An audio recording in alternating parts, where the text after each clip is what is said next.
नमस्कार और स्वागत है आज की इस खास चर्चा में। नमस्कार। आज हम एक बहुत ही कह सकते हैं गहरे और निजी विषय को समझने की कोशिश कर रहे हैं। हाँ, बिल्कुल, बलात्कार जैसा भयानक आघात और फिर उससे उभरने का सफर। बिल्कुल। हमारी ये बातचीत रेप नाम की एक किताब के एक अध्याय पर आधारित है। इसमें बेवली नाम की एक महिला की कहानी है। हाँ, और कहानी के साथ-साथ इसमें जन्म से पहले की योजनाओं, कर्म और पीड़ा को लेकर कुछ आध्यात्मिक नजरिए भी दिए गए हैं। सही।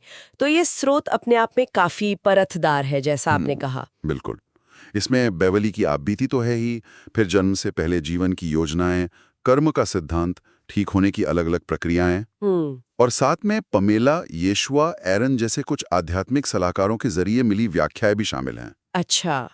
कहानी का जो केंद्र है वो 1978 में बेवली के साथ हुआ वो हादसा, बलात्कार, और उसके बाद दशकों तक चला उसका संघर्ष और फिर धीरे धीरे ठीक होने की प्रक्रिया। तो आज हमारा मकसद है इस स्रोत में जो कहानी है, जो अवधारणाएं हैं, जैसे ये जन्म से पहले योजना बनाना, कर्म का असर, ठीक होने के तरीके और जो आध्यात्मिक दृष्टिकोण है, उन्हें समझना गहराई से। सही। देखिए, ये साफ करना बहुत जरूरी है कि हम सिर्फ स्रोत में लिखी बातों पर चर्चा कर रहे हैं। हाँ, ये जरूरी है। हम किसी विचार का समर्थन या विरोध नहीं कर रहे। बिल्कुल।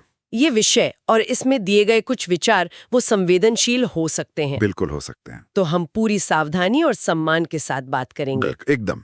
और कहानी में एक ऐसा पल है जो सोचने पर मजबूर कर देता है। कौन सा? बलात्कार के ठीक बाद, भागने से ठीक पहले बेवर्ली का अपने बलात्कारी को चूमना। हाँ, ये पढ़ते हुए मुझे भी बहुत अजीब लगा था।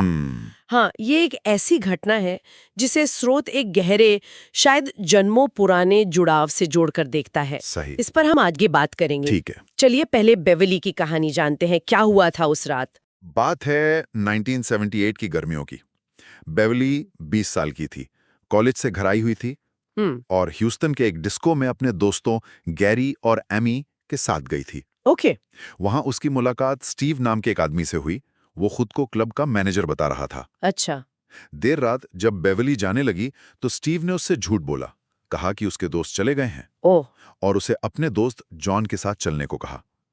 बेवर्ली को थोड़ी हिचकिचाहट हुई, पर स्टीव ने लगभग जबरदस्ती उसे अपनी कार में बिठा लिया। और फिर? जल्दी बेवर्ली को एहसास हुआ कि कार गलत दिशा में जा रही है।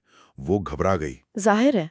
स्रोत बताता है कि उस वक्त वो जैसे सुन पड़ गई, अपने आप से कट गई सी महसूस करने लगी। डिसोसिएशन जिसे कहते हैं। हाँ, बिल्कुल डिसोसिएशन। गहरे सदमे में मन का शरीर या माहौल से जैसे नाता टूट जाता है। उसे होश तब आया जब कार एक अनजान घर के सामने रुकी। और स्टीव उसे अंदर ले गया। हाँ, जबरदस्ती। बेवर्ली ने रहम की भीख मांगी, जाने देने को कहा, लेकिन स्टीव ने इनकार कर दिया। ओह। स्रोत के मुताबिक बलात्कार के दौरान बेवर्ली फिर से डिसोसिएट हो गई। मन फिर सुन पड़ गया। जब उसे होश आया तो उसने देखा कि बलात्कारी उसके बगल में सो रहा है। और यही वो अजीब बात हुई। हाँ, भागने का मौका देख के बेवर्ली चुपचाप उठी, जल्दी से कपड़े पहने और दरवाजे की तरफ बढ़ी। लेकिन दरवाजे से निकलने से ठीक पहले वो रुकी, झुकी और सोते हुए स्टीव के गाल पे एक चुंबन दिया। उसे खुद भी समझ नहीं आया क्यों। बिल्कुल, स्रोत यही कहता है, उसे खुद समझ नहीं आया कि उसने ऐसा क्यों किया। फिर वो भागी वहां से। हाँ, भागकर उसने पास के एक घर का दरवाजा खटखटाया, लेकिन वहां के रहने वाले ने उसे डांटकर भगा दिया। क्या मतलब, मदद भी नहीं की? नहीं, अगले घर में उसे पनाह मिली। उसने अपने माता पिता को फोन किया। और वो बहन के सपने वाली बात? हाँ, वो भी बहुत अजीब है। उसी रात घर पर उसकी बहन ने एक भयानक सपना देखा था कि उसका बलात्कार हो रहा है। बाप रे। स्रोत इसे किसी तरह का गहरा अनदेखा जुड़ाव या ऊर्जा का जुड़ाव बताता है। फिर पुलिस आई होगी। हाँ, पुलिस आई। स्टीव और जॉन पकड़े गए। अस्पताल में बेवली को पेनिसिलिन का इंजेक्शन लगा। बाद में पता चला उसे एलर्जी है। स्रोत इसे भी सदमे से जोड़ता है। अच्छा। घर आकर वो पूरी तरह टूट चुकी थी। उसे लग रहा था जैसे उसे किसी ने चुरा लिया हो, जैसे असली बेवली अब रही ही नहीं। बहुत ही भयानक एहसास होगा ये तो। हाँ। फिर मुकदमा चला। स्टीव ने झूठा दावा किया कि बेवली उसकी गर्लफ्रेंड थी। ओह, वो तो बचाव का तरीका होता है अक्सर। हाँ, और जिस पड़ोसी ने बेवली को भगाया था, उसने भी स्टीव के हक में गवाही दी। क्या? ये तो और भी बुरा है। बिल्कुल। बचाव पक्ष ने बेवली के चरित्र पर कीचड़ उछालने की पूरी कोशिश की। इन सब के बावजूद स्टीव को दोषी पाया गया और 20 साल की सजा हुई। चलो, कुछ तो इंसाफ हुआ। हाँ, लेकिन वो सिर्फ 5 साल में पैरोल पर छूट गया और कुछ साल बाद उसकी मौत हो गई। सिर्फ 5 साल? हाँ, और एक और दुख की बात ये थी कि बेवर्ली की दोस्त एमी के माँ-बाप ने भी इस सब के लिए बेवर्ली को ही दोषी ठहराया। ये तो विश्वास नहीं होता, अपने ही दोस्त के माँ बाप। हाँ, ये सब सुनना ही इतना मुश्किल है। तो इस भयानक हादसे के बाद बेवरली का ठीक होने का सफर वो कैसा था? जाहिर है बहुत लंबा और मुश्किल रहा होगा। हाँ, बहुत लंबा और मुश्किल भरा। शुरुआत में स्रोत बताता है उसे खुद से घिन आती थी। वो खुद को गंदा, अपवित्र और जैसे कोई खराब हो चुका सामान समझती थी। ओह, उसे सेक्स के ख्याल से भी नफरत हो गई थी। और ये सालों तक चला? हाँ, सालों तक वो शराब के नशे में डूबी रही। उसकी 2 शादियां टूट गईं। वो अपना दर्द और गुस्सा बाहर नहीं निकाल पाती थी। उसे डर था कि ऐसा करने से वो उस बलात्कारी को, मतलब स्टीव को, और ताकत दे देगी। ये डर तो समझ आता है। तो फिर बदलाव कैसे आया? कुछ तो हुआ होगा जिसने उसे रास्ता दिखाया। हाँ, बदलाव आया। लगभग 30 साल की उम्र के बाद उसने थेरेपी लेनी शुरू की। पर असली मोड़ तब आया जब उसने अल्कोहलिक्स एनोनिमस यानी AA ज्वाइन किया। AA, अच्छा। और शराब पीना पूरी तरह छोड़ दिया। फिर उसने हीलिंग योर लाइफ नाम की एक वर्कशॉप में हिस्सा लिया। उसमें क्या होता था? वहां उसने लिखना शुरू किया, अपनी भावनाओं को डायरी में उतारा, एक पंचिंग बैग पर अपना गुस्सा निकाला, गहरी सांस लेने की तकनीकें सीखी, ब्रीथ वर्क जिसे कहते हैं। ओके। उसने स्टीव के नाम एक खत भी लिखा और उसकी तस्वीर के साथ जला दिया। खत? उसमें क्या था, मतलब क्या लिखा था उसने? उसमें उसने लिखा कि उसे कैसा महसूस हुआ था, ठगा हुआ, जैसे उसके अपने शरीर पर ही उसका काबू छीन लिया गया हो। पर साथ ही उसने ये भी ऐलान किया कि अब वो इस बोझ को अपने ऊपर से उतार रही है, इसे जाने दे रही है। ये शक्तिशाली रहा होगा। बहुत। लेकिन सबसे बड़ी कामयाबी उसे तब मिली जब उसने AA के मीटिंग में सबके सामने अपनी पूरी कहानी सुनाई। सबके सामने? हाँ, उसे समझ आया कि अपनी बात कहने में, चाहे बोलकर या लिखकर, कितनी ताकत है। उसने सीखा कि अपनी भावनाओं को महसूस करने देना, उन्हें जगह देना कितना जरूरी है। और वो जो यौनिकता को लेकर नकारात्मक भावनाएं थीं, उनका क्या हुआ? हाँ, वो भी उपचार का एक अहम हिस्सा था। सालों से दबी हुई यौन ऊर्जा अब बाहर आने लगी। अच्छा। यहाँ तक कि सोते हुए भी उसे अचानक ऑर्गेज़म महसूस होने लगे। उसने एक ऐसे थेरेपिस्ट के साथ काम किया जो तंत्र और यौन चिकित्सा में माहिर था। शराब छोड़ने के बाद उसे अंतरंगता से डर लगता था, लेकिन धीरे धीरे उसने इस डर पर काबू पाया और यौनिकता को लेकर एक ज्यादा स्वस्थ, एक आध्यात्मिक नजरिया अपनाया। ये तो कमाल की वापसी है। और माफी, क्या वो उस आदमी को माफ कर पाई, स्टीव को? स्रोत के मुताबिक वो कहती है कि अब उसके मन में स्टीव के लिए नफरत नहीं है, बल्कि वो उसके लिए प्रार्थना करती है। हाँ, वो अपनी कहानी छुपाती नहीं, बल्कि पूरी ईमानदारी से अपना जीवन जीती है। बाद में तो वो एक रेप क्राइसिस सेंटर में वॉलंटियर काउंसलर भी बनी। वाह, दूसरों की मदद करने के लिए? बिल्कुल। उसका संदेश यही है कि हिम्मत मत हारो, पूरी तरह ठीक होना मुमकिन है। बल्कि वो तो ये भी कहती है कि इस पूरे सफर से गुजरने के बाद वो पहले से ज्यादा संपूर्ण महसूस करती है। ज्यादा संपूर्ण? हाँ, और इस रास्ते के लिए शुक्रगुजार है। ये वाकई हिम्मत और सहन शक्ति की एक अविश्वसनीय कहानी है, बहुत प्रेरणादायक। बिल्कुल। चलिए, अब कहानी के उन हिस्सों पर आते हैं जहां स्रोत कुछ आध्यात्मिक नजरिए पेश करता है। और जैसा हमने शुरू में कहा था, ये विचार थोड़े जटिल और संवेदनशील हैं। हाँ, इन्हें समझना और इनके बारे में बात करना आसान नहीं है। शुरुआत पैमेला नाम की एक आध्यात्मिक माध्यम की रीडिंग से करते हैं। स्रोत बताता है कि उसने बेवरली की ऑरा या आभा मंडल पढ़ा। उसने क्या बताया? पामेला ने बेवरली की ऊर्जा को बढ़कर बताया कि उसका दिल खुला हुआ है, वो अपनी आत्मा से जुड़ी है, लेकिन उसमें असुरक्षा और आत्मविश्वास की कमी भी है। पामेला ने कहा कि ये सिर्फ बलात्कार की वजह से नहीं, बल्कि बचपन के कुछ अनसुलझे घावों से भी जुड़ा है। अच्छा, बचपन से भी? हाँ, पामेला के मुताबिक बेवरली के इस जीवन का एक मकसद है, दूसरों की आक्रामकता से निपटना सीखना, अपनी सीमाएं तय करना और अपना आत्मसम्मान वापस पाना। और वो जो गुस्सा था बेवरली के अंदर, जो सालों तक दबा रहा, उसके बारे में पैमेला ने क्या कहा? पामेला ने महसूस किया कि बेवरली के शरीर के निचले ऊर्जा केंद्रों में, जिन्हें चक्र कहते हैं, मतलब जो हमारी बुनियादी जरूरतों और भावनाओं से जुड़े होते हैं, हाँ, चक्र, उनमें अभी भी बहुत गुस्सा फंसा हुआ है। उसने सुझाव दिया कि पूरी तरह ठीक होने के लिए किसी प्रशिक्षित काउंसलर की मदद से बलात्कार के उस अनुभव को शरीर के स्तर पर दोबारा महसूस करना जरूरी है। दोबारा महसूस करना, ये तो बहुत मुश्किल होगा। हाँ, लेकिन पैमेला ने जोर दिया कि ताकि उस वक्त की दबी हुई भावनाएं जैसे अपमान, बेबसी, नफरत, वो बाहर निकल सकें। ठीक होने के लिए महसूस करना बहुत जरूरी है। महसूस करना। और वो जो अजीब घटना थी बेवरली का स्टीव को चूमना, उसकी क्या वजह बताई पैमेला ने, और बहन के सपने का क्या कनेक्शन था? पैमेला ने कहा कि बहन ने शायद अनजाने में ही बेवरली के सदमे का कुछ हिस्सा महसूस कर लिया था, जैसे ऊर्जा के स्तर पर। अच्छा। और उस वक्त बेवरली का सुन पड़ जाना, वो डिसोसिएशन, वो बिल्कुल सही प्रतिक्रिया थी, खुद को बचाने का एक तरीका। ठीक है। और चुंबन? जहां तक चुंबन की बात है, पैमेला ने इसे दोहरी भावनाओं का नतीजा बताया। एक तरफ इंसान का डर, दूसरी तरफ आत्मा के स्तर पर एक गहरा जुड़ाव। आत्मा के स्तर पर जुड़ाव मतलब? उसने कहा कि ये जुड़ाव पिछले जन्म से आता है। पिछला जन्म, ये तो काफी दिलचस्प मोड़ है कहानी में। क्या कहता है स्रोत इस बारे में? पैमेला की रीडिंग के अनुसार पिछले जन्म में बेवरली उसी आत्मा की मां थी जो इस जीवन में स्टीव बनकर आया। क्या मतलब बेवरली स्टीव की माँ थी पिछले जन्म में? हाँ, स्रोत यही बताता है। हाँ। उस जीवन में बेवरली जो मां थी का जीवन दुख भरा था, और उसके पति ने ईर्ष्या के कारण उसके बेटे स्टीव की आत्मा को छोटी उम्र में ही उससे दूर भेज दिया था। ओह। इससे बेटे के मन में गहरा विश्वासघात और गुस्सा भर गया, और उसने बदला लेने और मां के करीब आने की इच्छा का एक कर्म बना लिया। वहीं बेवरली मां के मन में अपराध बोध और खुद से नफरत भर गई थी। तो मतलब स्रोत ये कह रहा है कि इस जन्म की घटना कहीं ना कहीं उस पुराने कर्म से जुड़ी थी। हाँ, स्रोत इसी तरफ इशारा करता है। और वो चुंबन, वो क्या था फिर? पैमेला के मुताबिक चुंबन आत्मा के स्तर पर उस पुराने रिश्ते की एक झलक थी। डर के बावजूद कहीं गहरे में एक पहचान, शायद माफी या अधूरा वात्सल्य। ये भी कहा गया कि इस जन्म का सबक था अपने लिए, अपनी स्त्री ऊर्जा के लिए आवाज उठाना सीखना, और उपचार में उस दबे हुए गुस्से को निकालना शामिल है, जैसे तकिए पर चिल्लाना या मारना। गुस्सा अपनी सीमाओं का संकेत होता है। और माफी खुद से प्यार करने और खुद को माफ करने के बाद ही स्वाभाविक रूप से आती है। पहले खुद को माफ करना, फिर शायद दूसरों की बारी आए। ये सब समझना आसान नहीं है, खासकर जब बात बलात्कार जैसे आघात की हो। बिल्कुल नहीं। स्रोत में एक और आवाज है, यीशुआ की। जन्म से पहले की योजना और कर्म के बारे में उनका क्या कहना है? क्या वो भी पिछले जन्म की बात करते हैं? हाँ, यीशुआ भी पिछले जन्म वाली बात की पुष्टि करते हैं।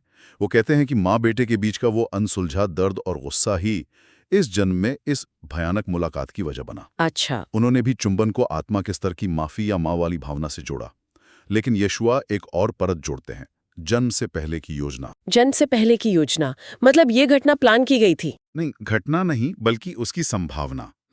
यीशुआ के मुताबिक बेवरली की आत्मा ने खुद को कम समझने, मतलब सेल्फ रिजेक्शन के मुद्दे पर काम करने के लिए जन्म लिया था, और बलात्कार की संभावना को एक इस गहरे पैटर्न को ठीक करने के एक शक्तिशाली उत्प्रेरक के तौर पर योजना में शामिल किया गया था। उत्प्रेरक? पर क्यों? ये सुनना भी बहुत मुश्किल है कि कोई आत्मा बलात्कार जैसी घटना की संभावना की योजना क्यों बनाएगी। हाँ, ये समझना बहुत मुश्किल है। यीशुआ के अनुसार आत्माएं कई बार मुश्किल या अंधेरे अनुभव इसलिए चुनती हैं ताकि वो उनका सामना करके उनसे ऊपर उठ सकें, उनसे सीख सकें। जैसे कोई पहाड़ चढ़कर मजबूत बनता है। कुछ वैसा ही। स्रोत का नजरिया ये है कि आत्माएं चुनौतियों से गुजरकर विकसित होती हैं। वे ऐसी बाहरी परिस्थितियां आकर्षित कर सकती हैं जो उनके अंदर के अनसुलझे अंधेरे या घावों को सामने लाएं, ताकि उन पर काम किया जा सके। लेकिन क्या ऐसी चीजों से बचा जा सकता है? क्या ये तय होता है? यीशुआ ये भी कहते हैं कि जीवन की योजनाएं पत्थर की लकीर नहीं होती, वे लचीली होती हैं। अच्छा। अगर कोई व्यक्ति पहले ही जाग जाए, अपने अंदरूनी मुद्दों पर काम करना शुरू कर दे, तो शायद ऐसी कठिन घटनाओं की जरूरत ना पड़े। लक्ष्य हमेशा खुशी और प्रेम के जरिए सीखना होना चाहिए, दुख के जरिए नहीं। खुशी के जरिए, ये बेहतर लगता है। पर यहाँ एक बहुत ही नाजुक सवाल उठता है, जिम्मेदारी बनाम दोष का। अगर स्रोत कहता है कि आत्मा ने किसी स्तर पर इसे आकर्षित किया, तो क्या इसका मतलब यह है कि पीड़ित ही जिम्मेदार है? ये तो बहुत खतरनाक सोच हो सकती है। नहीं, बिल्कुल नहीं, और यीशुआ इस पर बहुत जोर देते हैं। ये बहुत अहम फर्क है। हाँ, प्लीज इसे साफ करें। वो कहते हैं कि ये नजरिया कि हमने किसी स्तर पर इसे आकर्षित किया, सिर्फ और सिर्फ तभी मददगार हो सकता है जब पीड़ित खुद इसे अपने उपचार के लिए सहायक पाए। सिर्फ तब। नहीं चाहिए, कभी नहीं। कानूनी और नैतिक जिम्मेदारी पूरी तरह से अपराधी की ही है। समाज और कानून को हमेशा पीड़ित का सम्मान करना चाहिए और अहिंसा बनाए रखनी चाहिए। ठीक है, ये साफ करना बहुत बहुत जरूरी था। धन्यवाद। अब बलात्कारी के कर्म के बारे में क्या कहा गया है? क्या उसे माफ कर दिया जाता है क्योंकि ये किसी योजना का हिस्सा था? नहीं, ऐसा नहीं है। स्रोत कहता है कि भले ही आत्मा के स्तर पर कोई योजना रही हो, बलात्कारी अपने कर्मों का फल भोगता है, क्योंकि उसके काम अज्ञानता और डर से पैदा होते हैं। मरने के बाद उसकी आत्मा की समीक्षा इस पर निर्भर करती है कि उसे कितना पछतावा है और वो कितनी जिम्मेदारी लेता है। और ईश्वर या परम शक्ति का इस सब में क्या रोल है? स्रोत के मुताबिक क्या ईश्वर ऐसी चीजें होने देता है? ईश्वर के बारे में यीशुआ कहते हैं कि ईश्वर या परम चेतना आत्मा को विकास के लिए स्वतंत्र इच्छा देती है, हर तरह के अनुभव की अनुमति देती है, यहाँ तक कि अंधेरे अनुभवों की भी। लेकिन ईश्वर पीड़ा से बाहर नहीं, बल्कि पीड़ा के अंदर भी मौजूद है, प्रेम और करुणा के रूप में। जैसे स्रोत कहता है, आप वो आत्मा हैं जो इंसानी अनुभव ले रही है। तो बलात्कार जैसे गहरे आघात से उभरने के लिए स्रोत क्या रास्ता सुझाता है, खासकर जब इसे एक सामूहिक घाव के तौर पर भी देखा जाता है? यीशुआ कहते हैं कि ये सिर्फ एक व्यक्तिगत घाव नहीं, बल्कि एक सामूहिक स्त्री घाव है जिसे भरने की जरूरत है। सामूहिक स्त्री घाव? हाँ, और उपचार के लिए जरूरी है कि उन भावनाओं को जो घटना के वक्त दब गई थीं, जैसे डर, गुस्सा, बेबसी, उन्हें बाद में होशपूर्वक करुणा के साथ महसूस किया जाए। वही महसूस करना। बिल्कुल। जब ये भावनाएं दब जाती हैं तो वे अंदर ही अंदर खुद से नफरत, डिप्रेशन या नशे की लत में बदल जाती हैं। कुंजी है बिना खुद को जज किए उन शुद्ध भावनाओं को महसूस करने की इजाजत देना। जब व्यक्ति ठीक होता है तो वो दूसरों के लिए रोशनी बन जाता है और सामूहिक चेतना को भी ठीक करने में मदद करता है। और क्या ये पुरुषों पर भी लागू होता है, मतलब पुरुष पीड़ितों के लिए? हाँ, स्रोत कहता है कि पुरुष बलात्कार पीड़ितों का दर्द और उपचार का रास्ता भी वैसा ही होता है, पर उन्हें अक्सर समाज के अविश्वास और मजाक का भी सामना करना पड़ता है। सही कहा। उनके लिए महिला उत्तरजीवियों से जुड़ना अपने भावनात्मक पक्ष से जुड़ने में मददगार हो सकता है। स्रोत में एरन का नजरिया भी है कर्म और करुणा पर। उनका क्या कहना है? क्या वो यीशुआ से अलग है? थोड़ा अलग फोकस है। एरन के अनुसार इस जीवन का एक मकसद अत्याचारी के लिए भी करुणा विकसित करना सीखना हो सकता है। अत्याचारी के लिए करुणा, ये तो और भी मुश्किल है। हाँ, वो घटना को एक तरह का सह निर्माण मानते हैं, कर्मों का निपटारा। बलात्कारी अपना कर्म कर रहा था, वो कहते हैं नफरत की बजाय करुणा की जरूरत है। बलात्कार के बाद चुनाव ये है, क्या हम पीड़ित बनकर रह जाते हैं या अपने घावों को भरकर करुणा सीखते हैं? और कर्म का संतुलन, करुणा और माफी के जरिए। दूसरा संतुलन, यानी सेवा के कामों के जरिए, जैसे बेवली ने बाद में वॉलंटियर बनकर किया। एरन ने स्थान धारण करना या होल्डिंग स्पेस की बात भी की है। इसका क्या मतलब है आसान शब्दों में? होल्डिंग स्पेस का मतलब है अपनी कच्ची मुश्किल भावनाओं जैसे डर, गुस्सा, शर्म के साथ बस बैठना, बिना कोई कहानी घड़े या किसी को दोष दिए। बस महसूस करना। हाँ, बस उन्हें महसूस करना जैसे वे हैं। अक्सर हमारा मन दर्द से बचने के लिए कहानियां बनाने लगता है। जब हम सीधे भावना को महसूस करते हैं तो उसका हम पर से कंट्रोल टूटने लगता है। अच्छा। एरन कहते हैं कि ये पुरुष पीड़ितों के लिए भी बहुत जरूरी है, जिनमें शर्म और बेबसी की भावनाएं ज्यादा गहरी हो सकती हैं। जब हम अपनी निजी दर्द को गहराई से महसूस करते हैं तो हम दुनिया के साझे दर्द से जुड़ जाते हैं। और अपराधी का मरने के बाद क्या होता है, इस पर एरन का क्या विचार है? ये उसके पछतावे पर निर्भर करता है। अगर उससे सच्चा पछतावा है तो उसका प्रेम से स्वागत होता है, लेकिन उसे अपने कर्मों को सुलझाने और संतुलित करने के लिए अगला जीवन लेना पड़ सकता है। और अगर पछतावा नहीं है?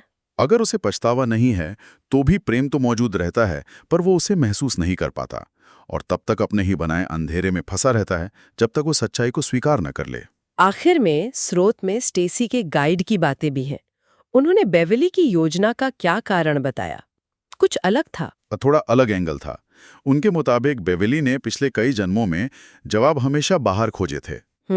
इस जीवन में आत्मा चाहती थी कि वो अंदर मुड़े, खुद का पोषण करे, अपना आत्ममूल्य पहचाने।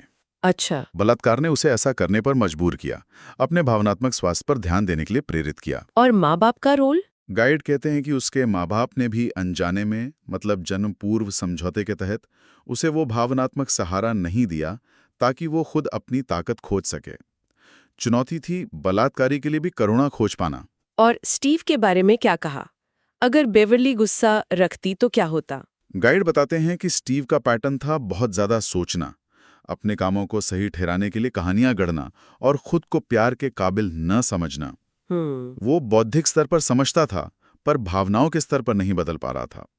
बेवरली के साथ जो हुआ वो स्टीव के लिए एक बहुत बड़ा सबक बना, जिसने उसकी आत्मा को उस रास्ते से हटने की कसम लेने पर मजबूर किया। और अगर बेवरली गुस्सा रखती?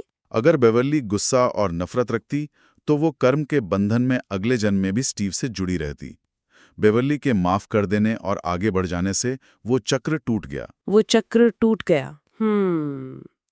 तो अगर हम इन सभी अलग-अलग लेकिन कहीं ना कहीं जुड़े हुए आध्यात्मिक नजरियों को देखें तो कुछ मुख्य बातें क्या निकल कर आती हैं? सार क्या है? हाँ, कुछ खास धागे हैं जो इन सब में पिरोए हुए लगते हैं। पहला, ये जन्म से पहले की योजना का विचार, लेकिन इसे एक संभावना की तरह देखा गया है, ना कि पत्थर की लकीर की तरह। संभावना, ठीक है। दूसरा, कर्म का सिद्धांत। हमारे कामों का नतीजा होता है, लेकिन हम सेवा और समझ से इसे संतुलित कर सकते हैं। तीसरा, उपचार का रास्ता, जिसमें अपनी भावनाओं को, चाहे वो कितनी भी मुश्किल हो, पूरी ईमानदारी और करुणा से महसूस करना सबसे जरूरी है। महसूस करना, ये बार बार आ रहा है। हाँ, और खुद को माफ करना दूसरों को माफ करने से पहले आता है। चौथा, पीड़ा का मकसद। इसे विकास के लिए एक शक्तिशाली उत्प्रेरक के तौर पर देखा गया है। पर यह भी कहा गया है कि खुशी से सीखना भी मुमकिन और ज्यादा बेहतर है। पांचवां, जिम्मेदारी और दोष का फर्क। खासकर पीड़ित के नजरिए से यह बहुत अहम है। हाँ, बहुत अहम। और आखिर में, हर चीज का आपस में जुड़ा होना, पिछले जन्म, कर्म, हमारी भावनाएं और यहाँ तक कि सामूहिक उपचार भी। तो ये थी बेवली की कहानी, एक भयानक आघात से गुजरना, सालों का संघर्ष और फिर धीरे धीरे न सिर्फ ठीक होना बल्कि पहले से ज्यादा मजबूत और संपूर्ण बनना। हाँ, और साथ ही हमने स्रोत में दिए गए उन जटिल आध्यात्मिक विचारों को भी समझने की कोशिश की जो इस सफर को आत्मा, कर्म और जन्म से पहले की योजनाओं के नजरिए से देखते हैं। बिल्कुल। और ये याद रखना बहुत जरूरी है कि ये विचार, खासकर किसी आघात को आत्मा की योजना से जोड़ने वाले विचार, ये बहुत गहरे और परेशान करने वाले हो सकते हैं। हाँ, हो सकते हैं। हमारा मकसद सिर्फ स्रोत में दी गई जानकारी को सामने रखना था। किताब खुद भी कहती है कि इन विचारों को बहुत सावधानी से लेना चाहिए और हर व्यक्ति की अपनी उपचार यात्रा और उसका अपना अनुभव सबसे ऊपर है। बिल्कुल सही कहा। अंत में हम श्रोताओं के लिए एक सवाल छोड़ जाते हैं जो स्रोत की बातों से ही निकलता है। अगर हम जीवन की बड़ी मुश्किलों को सिर्फ निजी दुख न मानकर उन्हें आत्मा के विकास और शायद सामूहिक उपचार के लिए चुने गए मौकों के तौर पर देखने की कोशिश करें, तो क्या इससे कठिनाइयों को सहने का हमारा नजरिया बदल सकता है? सोचने वाली बात है। हाँ, ये सिर्फ एक सवाल है सोचने के लिए। कोई जवाब नहीं दे रहे हम, बस एक विचार। आज की चर्चा में शामिल होने के लिए धन्यवाद। धन्यवाद।